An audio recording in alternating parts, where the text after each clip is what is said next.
Greetings in the name of our Lord and Savior Jesus Christ. For today's meditation, I have taken from book of Romans chapter 8 verse 28. Romans chapter 8 verse 28. And we know that in all things God works for the good of those who love Him, who have been called according to His purpose. In our earthly life, we are undergo through so many sufferings and trials. These are part of our life. Some sufferings will end within short time. Some sufferings will continue throughout our life. But we cannot live a life without sufferings. So many people think when they accept Jesus Christ as a personal Savior, all of their sufferings will end within short time and God will give all kind of earthly blessings. This is a wrong idea about God. Jesus also never said like that. Through the sufferings and trials only we can see the power of God and enter His kingdom. Definitely when you come to Jesus Christ, you will be set free from the bondage of sin immediately and you will be new creation in Christ. But you cannot avoid sufferings and trials in this world. If you avoid the sufferings, you cannot live a victorious life in Christ. We may notice the big difference here. The children of God will be more closer to God during their suffering times. But the children of world move away from God in this hardship. This is a major difference between godly people and worldly people. We may notice so many people come to Jesus for their earthly needs and healings. When they face any sufferings in their life, immediately they raise question about existence of God and power of God. The first question is, if God really loves me, why He allows this suffering in my life? Why He allows this chronic disease? But they never understand the heart of God and will of God. Here I would say the quote of Reinhard Bonke. People ask why God allows sufferings. You could just as well ask the Minister of Transport why he allows accidents on roads. If you carefully read in Bible, Jesus teaches many occasions about sufferings and trials in this earthly life. Also He teaches how to overcome and live a good life in this world. Not only teach, He lived an example life for us. When we read in John chapter 16 verse 20, Jesus clearly teaches His disciple, "Very truly I tell you, you will weep and mourn, while the world rejoices. You will grieve, but your grief will turn to joy." In verse 33 He said, "In this world you will have trouble, but take heart, I have overcome the world." Jesus lived a very simple life in this world. He is the second person of Holy Trinity. He has all kind of divine nature, even though He never used any of His divine power for His personal need. Jesus faced so many criticisms from the religious leaders in His ministry days, but He never minded the criticism. Many times they tried to kill Him, but He went around doing good and healing all who were under the power of sin. His main aim was fulfill the God's word in His entire life. That is why He Himself gave His life to entire humanity to save us from the bondage of sin. In these modern days, we may hear a lot of doctrines against sufferings. They preach only about prosperity and grace of God. They divert the church from the God's way to world's way. They never mind about the wrath of God and judgment of God. Because of these false preachers, many people go in the worldly direction, not godly way. Our God is most loving God and graceful God, any other than this world. But same time, He is a most holy God. He accepts sinners who really want to repent from their sins, but He never accepts sins. Jesus always loved the sinners in His ministry days, but He never loved the sins and never accepted hypocrite people. Why many people not able to overcome their sufferings? The reason behind is they never obeyed in God. They never understand the God's will in their life and they never understand difference between heaven and world. God chooses people for His ministry. They start with God to do their ministry, but when they face sufferings and trials in their ministry life, they fail to abide in Christ. Also they fail to fulfill God's will. When you carefully read John chapter 15, Jesus clearly told His disciples about abiding in Christ.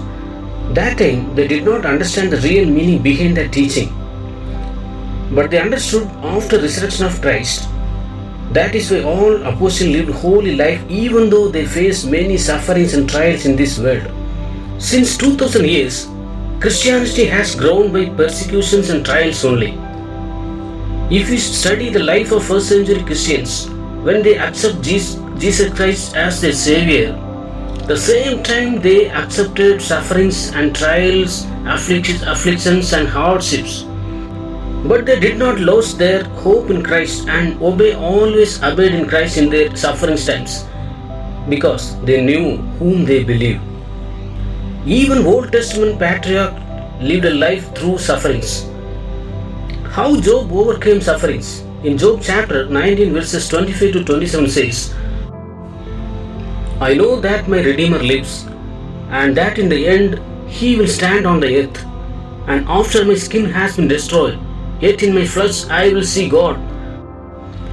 I myself will see him with my own eyes, I and not another. How my heart yearns within me. If you study from the life of Elijah, he is a powerful prophet in the Old Testament. He did many wonders in Israel with the power of God, even though he faced many sufferings and trials in his entire life. He overcame all of his sufferings with the power of God. That is why God took him to heaven by whirlwind. The prophet Elisha got double portion of Elisha's spiritual gifts. God did many miracles through Elisha. But his last days he suffered with illness and died in illness. If you read carefully Hebrews chapter 11, we can see two kinds of people there. The first kind of people mentioned in verses 4 to 34. God answered their prayers and he fulfilled his promises in their earthly life. We will see the second kind of people in verses 34 to 38. They lived in sufferings for God, also died in suffering for God. Hebrews chapter 11 verses 35 to 38 says, there were others who were tortured, refusing to be released so that they might gain an even better reception. Some faced jeers and flogging, and even chains and imprisonment. They were put to death by stoning. They were sound in two. They were killed by the sword. They were abode in sheepskins and goatskins, destitute, persecuted and mistreated. The world was not worthy of them. They wandered in deserts and mountains, living in caves and holes in the ground. When we study about the life of Apostle of Christ, they did not live a life what we are living today. They entered God's kingdom through the persecutions and sufferings. We know the great Apostle Paul. He is not only apostle, he was filled with God's wisdom and knowledge. Great writer, great missionary, great prophet. But more than all kind of these things, he lived a life in full of sufferings, persecutions, hardships, afflictions, but everything he accepted only for Christ and his church. After 29 New Testament books, he wrote 13 books by the inspiration of Holy Spirit. After these 13 epistles, he wrote 7 epistles in his imprisonment. The happiest book in the Bible is Epistle to the Philippians. But Paul wrote this epistle in his most painful prison life. If you read all his books, we know how many times Paul faced persecutions and suffering in his ministry life. But he never despaired his faith in God. That is why he gave challenging statement for us in 2 Timothy 4, 6 to 8. I have fought the good fight. I have finished the race. I have kept the faith. Now there is in store for me the crown of righteousness, which the Lord, the righteous judge, will award to me on that day, and not only to me, but also to all who have longed for his appearing. If we study about the life of Apostle John, the book of Revelation he received from Jesus Christ in his painful, isolated imprisonment life in the island of Patmos. We may know very well the book called The Pilgrim's Progress, the most influential Christian book. John Bunyan wrote this book in his 12 years imprisonment life. When we undergo most painful situations, we should remember how Jesus Christ did undergo sufferings and trials. What we are facing are nothing in front of his sufferings which he underwent for our sin. That is why Paul and other apostles tolerated all kind of sufferings in their life. Whenever they face sufferings, they compare their worldly suffering with heavenly life. They knew this worldly suffering is nothing in front of heavenly life. Apostle Paul says in Romans 8:18, I consider that our present sufferings are not worth comparing with the glory that will be revealed in us.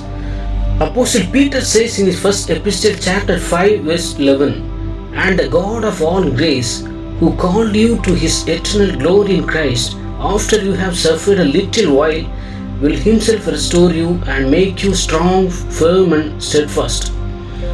Apostle Peter knew very well these things, that is why he gave himself to be crucified upside down. Apart from the sufferings and trials, nobody can enter the heaven. Unfortunately, present days we wrongly understand who is Christ and about Christian faith. If anybody undergoes suffering, immediately we think, may because of he is in sin, God allow this situation in his life. If anybody lives in illness, we may think he doesn't have good relationship with God. That is why God gave this illness in his life.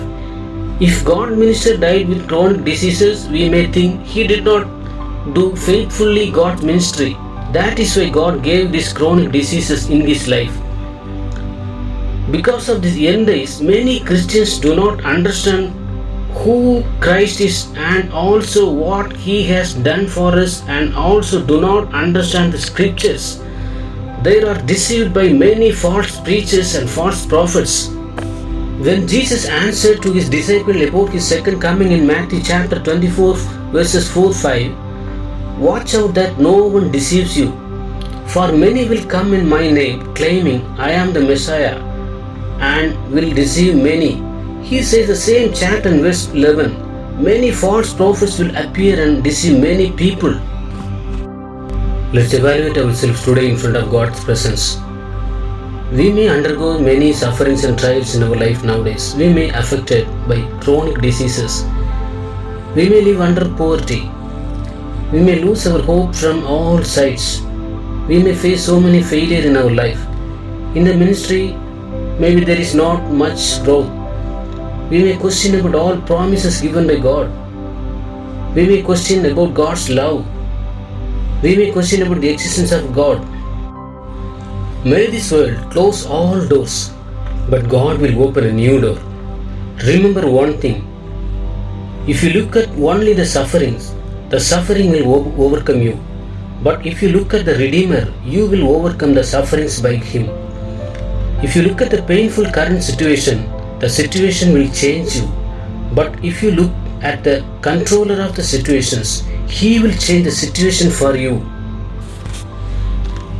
Mother Teresa said, suffering is nothing by itself, but suffering shared with the passion of Christ is a wonderful gift, the most beautiful gift, a token of love. We cannot overcome all our sufferings without the help of God's Spirit. Let us surrender ourselves in God's feet today. May God will give His strength to overcome all sufferings and trials in our life. Because Jesus said in Matthew chapter 5 verse 10, blessed are those who are persecuted because of righteousness, for theirs is the kingdom of heaven. God bless you all. Amen.